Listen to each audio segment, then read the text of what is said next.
Қайырлы күн. Бүгін біз халыққа қызмет көрсету орталықтарына электрондық кезекті қалай брондаймыз, сол жайлы айтатын боламыз. Ол үшін Егов порталына кіреміз. Төменге қарай түссеңіздер, сервистер бөлімі бар.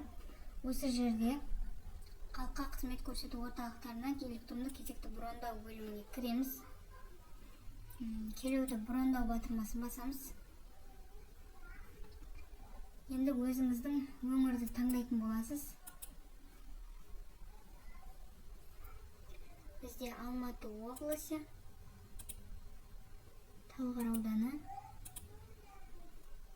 Талғар қалалық әкімшілігі, Талғар қаласы сақтау.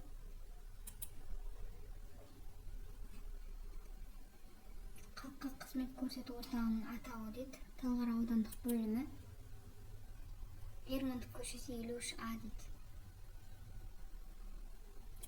Енді сапар мақсаты дейді. Қандай мақсатта барасыз? Бізде мысалы халыққа қызмет көрсету орталықтарының қызметтер бөлімін таңдаймыз. Күнді таңдайсыз, алдын ала мысалы. Және де уақытын таңдайтын боласыздар. Өздеріңізге ыңғайлы уақыт таңдап, брондау батырмасын басамыз.